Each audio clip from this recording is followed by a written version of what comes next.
নমস্কাৰ এই মুহূৰ্তত আহি পৰিছে আজি ৰাতিপুৱাৰ কেইবাটাও গুৰুত্বপূৰ্ণ খবৰ আৰু এনেধৰণৰ খবৰসমূহ নিতৌ চাবলৈ চেনেলটো ছাবস্ক্ৰাইব কৰি ভিডিঅ'টো এটা লাইক কৰি দিবলৈ আজি ৰাতিপুৱাৰ প্ৰথমটো খবৰ ঝাৰখণ্ডত এতিয়া যুৱ প্ৰজন্মৰ দাবী মানি ল'লে হেমন্ত সোৰেনে ঝাৰখণ্ডৰ মুখ্যমন্ত্ৰী হেমন্ত সোৰেনে ঝাৰখণ্ডৰ যিসকল ছাত্ৰ ছাত্ৰীসকলৰ প্ৰতিবাদবোৰ মানি লৈছে ছাত্ৰ প্ৰতিবাদৰ আনন্দ উল্লাস কৰি আছে কিয়নো তেখেতসকল সফল হৈছে আকৌ যন্তৰ মন্তৰ পাছতো দ্বিতীয়বাৰৰ বাবে ঝাৰখণ্ডত এতিয়া সৰ্ববৃহৎ ছাত্ৰ ছাত্ৰীসকলৰ ছাত্ৰ বৃহৎ জয় সাব্যস্ত কৰিছে কিয়নো চৰকাৰে বাতিল কৰিবলৈ বাধ্য হৈছে যে SSC এণ্ড CGL পৰীক্ষা ছাত্ৰ প্ৰতিবাদত নতশিৰ হৈছে চৰকাৰ ঝাৰখণ্ডৰ চৰকাৰে মানি লয় শিক্ষাৰ্থীৰ সকলো প্ৰতিবাদ যে SSC পৰীক্ষা বাতিল কৰা হৈছে ঝাৰখণ্ডত TDPৰ জৰিয়তে সকলো নিযুক্তি বাতিল কৰা হৈছে ঘোষণা কৰিছে ঝাৰখণ্ডৰ মুখ্যমন্ত্ৰী হেমন্ত সোৰেনে অৰ্থাৎ ঝাৰখণ্ডৰ এটাৰ পিছত এটাৰ প্ৰতিবাদ অৰ্থাৎ ভাৰতবৰ্ষত ছাত্ৰ ছাত্ৰীসকলৰ দাবী মানিবলগীয়া হৈছে ভাৰত চৰকাৰৰ কেন্দ্ৰীয় চৰকাৰ তথা ঝাৰখণ্ডৰ চৰকাৰখনৰ যিখন পৰীক্ষাক লৈ কুৱেশ্যন পেপাৰখন লিক হৈছিল সেই কুৱেশ্যন পেপাৰৰ লিকৰ পিছতেই ছাত্ৰ ছাত্ৰীসকলে তীব্ৰ প্ৰতিবাদত নামিছিল তাৰপিছতেই ঝাৰখণ্ডৰ চৰকাৰ অৰ্থাৎ ঝাৰখণ্ডৰ মুখ্যমন্ত্ৰীগৰাকীয়ে হেমন্ত সোৰেনে ঝাৰখণ্ডৰ SSC পৰীক্ষাটো বাতিল কৰিবলৈ বাধ্য হৈছে অন্য এটা খবৰ দিলৈছোঁ এতিয়াৰ পৰা খিলঞ্জীয়াৰ বাহিৰে কোনেও মাটি কিনা বেচা কৰিব নোৱাৰিব শেহতীয়াকৈ অসমৰ মুখ্যমন্ত্ৰী ডক্টৰ হিমন্ত বিশ্ব শৰ্মাই ঘোষণা কৰিছে যে খিলঞ্জীয়া সুৰক্ষাৰ বাবে ডাঙৰ সিদ্ধান্ত লৈছে চৰকাৰে এতিয়াৰ পৰা কোনো লোকে অৰ্থাৎ খিলঞ্জীয়াৰ বাহিৰে কোনো মিয়া মুছলমান লোকে এতিয়াৰ পৰা গোৱালপাৰা ধুবুৰী বৰপেটাত নতুন আইন আনিছে চৰকাৰে গোৱালপাৰা ধুবুৰী বৰপেটাত এতিয়াৰ পৰা মাটি কিনা বেচা কৰিব নোৱাৰিব খিলঞ্জীয়াৰ বাহিৰে কোনো মাটি বেচা কৰিব নোৱাৰি প্ৰথম অৱস্থাত নামনি অসমৰ 3খন জিলাত প্ৰযোজ্য হ'ব এই নিয়ম 40খন ৰাজচক্ৰত প্ৰথম অৱস্থাত এই নিয়ম খিলঞ্জীয়া সুৰক্ষাৰ বাবে হিমন্ত চৰকাৰৰ বৃহৎ ঘোষণা কৰিছে খিলঞ্জীয়াসকল অৰ্থাৎ অসমৰ ভূমিপুত্ৰ লোকসকলৰ স্বাৰ্থত তেখেতসকলৰ মাটি বচোৱাৰ বাবে তেখেতসকলৰ সুৰক্ষাৰ বাবে খিলঞ্জীয়াৰ সুৰক্ষাৰ বাবে এইবোৰ আইন আনিছে গোৱালপাৰা ধুবুৰীৰ লগতে বৰপেটাত এই 3খন জিলাতে প্ৰথমে এই আইনখন প্ৰযোজ্য হৈছে অৰ্থাৎ খিলঞ্জীয়াৰ বাহিৰে কোনেও মাটি ক্ৰয় বিক্ৰয় কৰিব নোৱাৰিব অৰ্থাৎ কিনা বেচা কৰিব নোৱাৰিব কোনো মুছলমান অৰ্থাৎ যিকোনো মানুহে অন্যথা খিলঞ্জীয়াৰ বাহিৰে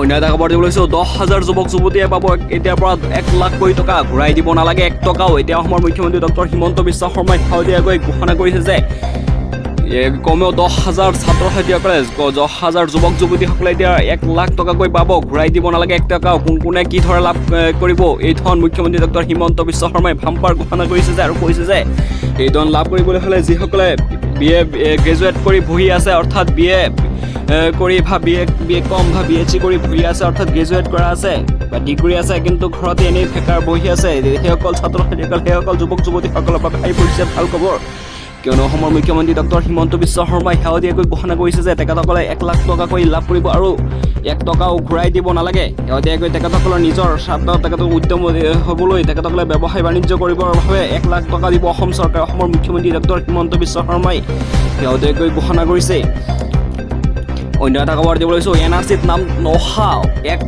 11 লাখ লোকক সকাহ দিব নেকি ন্যায়ালয়ে এনেদৰে প্ৰশ্ন কৰিছে AIDFৰ নেতা ৰফিকুল ইছলামে প্ৰশ্ন কৰিছে NRCত নাম অহা 11 লাখ লোকক সকাহ দিব নেকি উচ্চতম ন্যায়ালয়ে NRCত নাম নহাসকলক ৰিজেকশ্যন শ্লিপ দি নতুনকৈ আবেদনৰ সুবিধা দিয়ক বুলি মন্তব্য কৰিছে অৰ্থাৎ NRCত যিসকলৰ নাম অহা নাই তেখেতসকলক আকৌ নতুনকৈ তেখেতসকলক ৰিজেকশ্যন শ্লিপ দিবলৈ আহ্বান জনাইছে AIDFৰ নেতাগৰাকীয়ে আৰু কৈছে যে 16 কোটিৰ ওপৰত খৰচ কৰি কি লাভ হৈছে NRCত নাম নহাসকলৰ বাবে NRCত নাম থকা নামত 16 কোটি খৰচ কৰি কি লাভ হ'ল NRCত নাম থকা 3 কোটি 11 লাখ লোকক প্ৰদান কৰক ৰাষ্ট্ৰীয় পৰিচয় পত্ৰ নাম বাদ পৰা 19 লাখ লোকক ৰিজেকশ্যন শ্লিপ দি নতুনকৈ আবেদনৰ সুবিধা দিয়ক উচ্চতম ন্যায়ালয়ে এই আবেদন AIDFৰ নেতা উচ্চতম ন্যায়ালয়ে এই আবেদন কৰিছে AIDFৰ নেতাগৰাকী 28 ছেপ্টেম্বৰ NRCক লৈ উচ্চতম ন্যায়ালয়ে সকাহ দিব বুলি মন্তব্য কৰিছে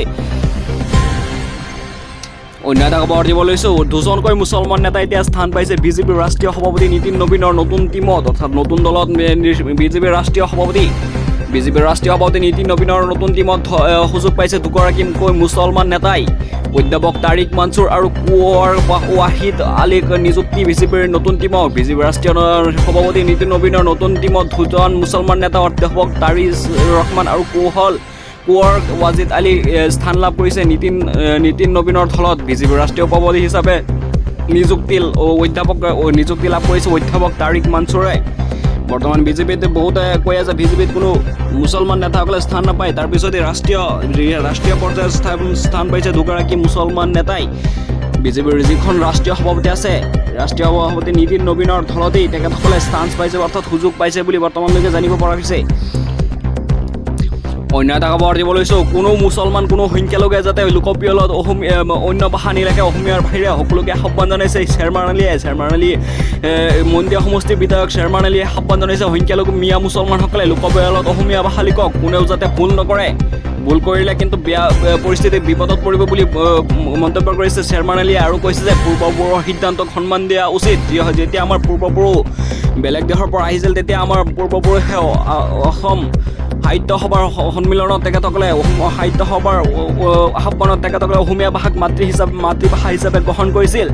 সেইবাবে আমি পূৰ্বপুৰুষৰ সিদ্ধান্তক সন্মান দিয়া উচিত বুলি মন্তব্য কৰিছে শ্বেৰমান আলীয়ে আৰু কৈছে যে সংখ্যালঘু মিয়ালৈ বিশেষ আহ্বান জনাইছে বিধায়ক শ্বেৰমান আলীয়ে আৰু কৈছে যে সকলোৱে যাতে কোনো চেঞ্চাছত অৰ্থাৎ লোকপ্ৰিয়ত যাতে কোনেও যাতে ভুল নকৰে, সকলোৱে অসমীয়া ভাষা লিখক, বাংলা ভাষা নিলিখিব বুলিও মন্তব্য কৰিছে শ্বেৰমান আলীয়ে আৰু কৈছে যে পূৰ্বপুৰুষৰ আমি শ্ৰদ্ধা কৰিব লাগে বুলি মন্তব্য কৰিছে। পূৰ্বপুৰুষক আমি সন্মান কৰিব লাগে কিয়নো তেখেতসকলে অসমীয়া ভাষাক আগতেই মাতৃভাষা হিচাপে গ্ৰহণ কৰিছিল।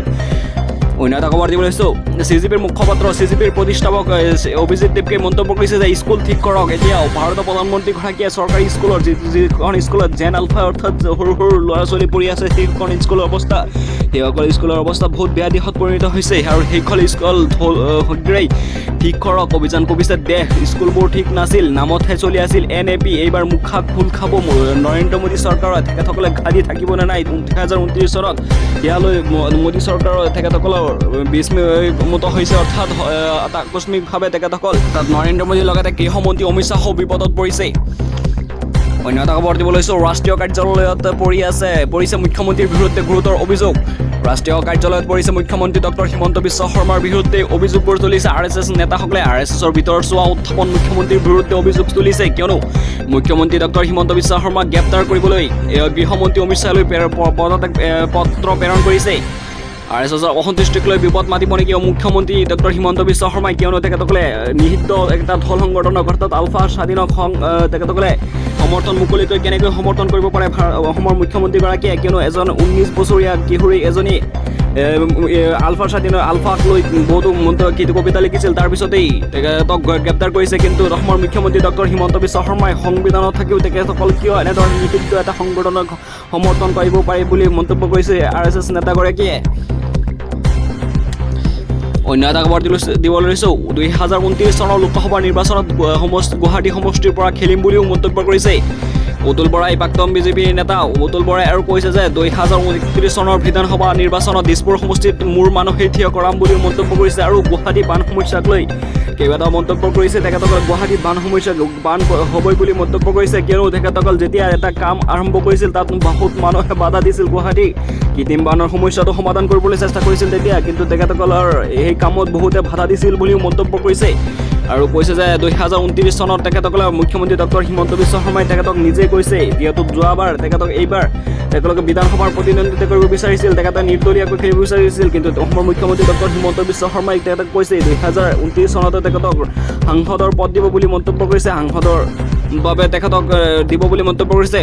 অন্য এটা খবৰ দিব লৈছোঁ, ডিমাকী নাক্সাল লালকিল্লাত প্ৰধানমন্ত্ৰীয়ে কৰা মন্তব্যৰ পাছতে আকস্মিকভাৱে সম্পূৰ্ণ বেগাত্মক ৰূপত ছ'চিয়েল মিডিয়াত গঠন হোৱা ডিমাকী নাক্সাল জনতা পাৰ্টিক লৈ অভূতপূৰ্ণ সঁহাৰি দিছে। নিশাটোতে DNJPৰ ইনষ্টাগ্ৰাম একাউণ্টত অনুগামীৰ সংখ্যা হৈছে 1,81,000 হৈ গৈছে। একেদৰে এক্সত DNJPৰ ফলোৱাৰ মাৰ্কেট 2 লাখ অতিক্ৰম কৰিছে বুলি বৰ্তমানলৈকে জানিব পাৰিছে।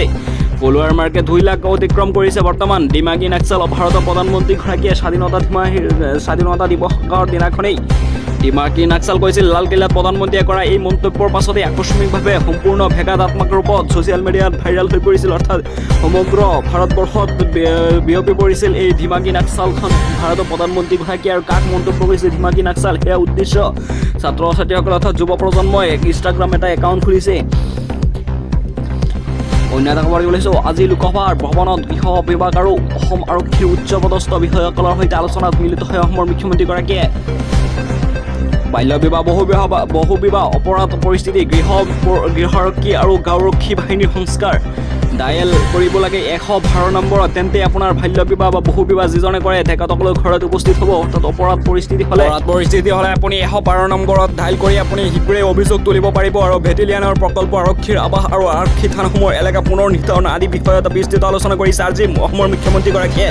অসমৰ মুখ্যমন্ত্ৰীগৰাকীয়ে লোকসভাৰ ভৱনত গৃহ বিভাগ আৰু অসম আৰক্ষী উচ্চপদস্থ বিষয়াসকলৰ সৈতে আলোচনাত মিলিত হয় অসমৰ মুখ্যমন্ত্ৰীগৰাকী। অন্য এটা খবৰ দিব লৈছোঁ। বলিষ্ঠ মন্দিৰত 2 চোৰ গ্ৰেপ্তাৰ হৈছে। 6টা চুৰি মোবাইল উদ্ধাৰ হৈছে। তেখেতসকলে 6টা মোবাইল চুৰি কৰিছিল। বলিষ্ঠ মন্দিৰত ভলবমৰ সময়ত তীৰ্থযাত্ৰীৰ মোবাইল চুৰি অভিযোগ কৰিছে তীৰ্থযাত্ৰীক। পোছাক পৰিধান কৰি চুৰি কাৰ্য সংঘটিত কৰিছিল। গ্ৰেপ্তাৰ ধুবুৰী ফৰলাছৰ ফাবুল আলী আৰু চুকুৰ আলী। তেখেতসকলে মুছলমান হৈও ভলবম যাত্ৰাৰ। তেখেতসকলে হিন্দুসকলৰ সাজ পোছাক অৰ্থাৎ সনাতনীসকলে ভলবমৰ সাজ পোছাক পিন্ধি তেখেতসকলে বলিষ্ঠ মন্দিৰত 2টা চোৰ উদ্ধাৰ হৈছে। 2টা চোৰ গ্ৰেপ্তাৰ হৈছে বুলি বৰ্তমানলৈকে জানিব পৰা গৈছে। 6টা মোবাইল চুৰি কৰিছে আৰু তেখেতসকলৰ পৰা উদ্ধাৰ হৈছে 6টা মোবাইল। আৰু ভলবমৰ সময়ত তীৰ্থযাত্ৰীৰ মোবাইল চুৰি অভিযোগ। তীৰ্থযাত্ৰীৰ পোছাক পৰিধান কৰি চুৰি কাৰ্য সংঘটিত কৰিছিল এই ধুবুৰীৰ ভৰচালাৰ ফাবুল আলী আৰু চুকুৰ আলী নামৰ 2জন যুৱকে।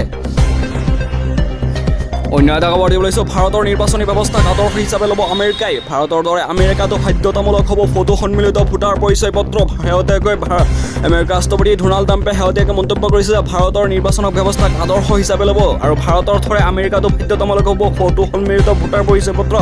ফটো থকা পৰিচয় পত্ৰবোৰ আকৌ আমেৰিকাতো বাধ্যতামূলক হ'ব বুলি মন্তব্য কৰিছে আমেৰিকাৰ ৰাষ্ট্ৰপতিগৰাকীয়ে আৰু কৈছে যে ভাৰতৰ নিৰ্বাচনী ব্যৱস্থা আৰু মুখ্য নিৰ্বাচনী আয়ুক্তক প্ৰশংসা ট্ৰাম্পৰ। আমেৰিকাৰ নিৰ্বাচনী সংস্কাৰৰ বাবে ছেভ আমেৰিকা এক্ট সমৰ্থনৰ আহ্বান। ষ্টপ ছ'চিয়েলত আমেৰিকাৰ ৰাষ্ট্ৰপতিৰ বিশেষ পোষ্ট কৰি কৈছে যে ভাৰতৰ যিখন ভোটাৰ পত্ৰ আছে তাত ভাৰতৰ মহিলাসকল, ভাৰতৰ পুৰুষসকল বা যিখন ভোটাৰ পত্ৰ আছে তেখেতসকলৰ ফটো আছে, কিন্তু আমেৰিকাৰ ফটো নাই। সেই ফটো সন্মিলিত ছবিখন আকৌ আমেৰিকাতো গৃহীত হ'ব বুলি আমেৰিকাৰ ৰাষ্ট্ৰপতিগৰাকীয়ে মন্তব্য কৰিছে। আৰু ভাৰতৰ এনেধৰণৰ ভোটাৰ কাৰ্ডক আমেৰিকাৰ ৰাষ্ট্ৰপতিগৰাকীয়ে সন্মান জনাইছে আৰু আদৰ্শ হিচাপে ল'ব বুলি মন্তব্য কৰিছে আমেৰিকাৰ ৰাষ্ট্ৰপতিগৰাকীয়ে। অন্য এটা খবৰ দিব লৈছোঁ। বাক্সাৰ ভৰ্মাত ভুৱা বন বিভাগৰ বিষয়ে আটক কৰা হৈছে।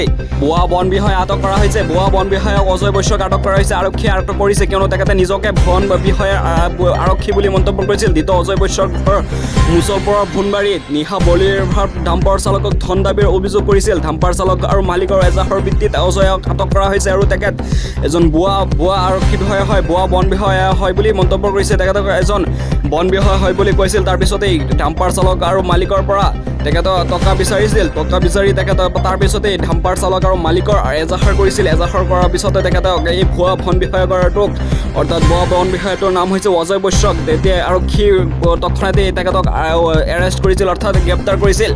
দ্বিতীয় অজয় বৈশ্যৰ ঘৰ মুছলপুৰৰ ভনবাৰীত বুলি বৰ্তমানলৈকে জানিব পৰা গৈছে।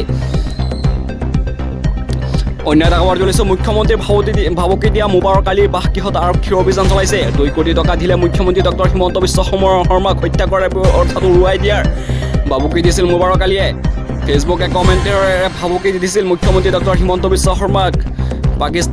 পাকিস্তান জিন্দাবাদ ধ্বনি দি মুখ্যমন্ত্ৰীক দিছিল ভাবুকি। 9বাৰকৈ বিয়া পাতি কেৰালাত আছে মুবাৰক আলী। স্থানীয় লোকে মুবাৰক আলীক ঘবাই চোৰ বুলিহে জানে। তেখেতক ঘবাই চোৰ বুলি জানে আৰু স্থানীয় লোকে জানিব পৰা মতে কৈছে যে তেখেতে নিজৰ চহীটো নাজানে। তেখেতে ইমান সুন্দৰকৈ ইংলিছত কেনেকৈ লিখিব পাৰিলে, ইয়াক কোনো দুষ্কৃত কাৰ্য হ'ব পাৰে। এনেকুৱা ধৰণৰ যাতে জুৰিয়া বা নগাঁও জিলাৰ জুৰিয়াত এনেধৰণৰ কাণ্ড কেতিয়াও ঘটা নাছিল যে অসমৰ মুখ্যমন্ত্ৰীগৰাকীক এনেধৰণৰ হত্যাৰ ভাবুকি দিব পাৰিব বুলি মন্তব্য কৰিছে স্থানীয় ৰাইজে আৰু কৈছে যে মুখ্যমন্ত্ৰীক ভাবুকি দিয়া মুবাৰক আলী বাসগৃহত বৰ্তমান আৰক্ষী আহিছে। তেখেতে 9বাৰকৈ বিয়া পাতি বৰ্তমান কেৰালাত আছে বুলি জানিব পৰা গৈছে। অন্য এটা খবৰ দিব লৈছোঁ। লোকপিয়লত আজিৰ দিনটোৰ পৰা সাজু ৰাখক আপুনি 33টা প্ৰশ্নৰ উত্তৰ।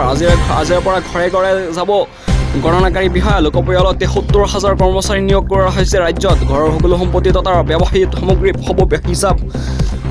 আপোনাৰ ঘৰত কি কি আছে নাছে সেইবোৰ সকলোৱে চাব আপোনাৰ গণনাকাৰী বিষয়াসকলে। আপুনি সঠিককৈ দিব আৰু আপুনি কোনটো ভাষা চিলেক্ট কৰিব সেই ভাষাটো সুন্দৰকৈ দিব আৰু যাতে ভুল নকৰে। ভুল কৰিলে কিন্তু বিপদত পৰিব পাৰে আপুনি। এতিয়া আপোনাক 33টা প্ৰশ্ন সুধিব। তেখেতসকলে 33টা প্ৰশ্ন ইমান কঠিনকৈ নুসুধে।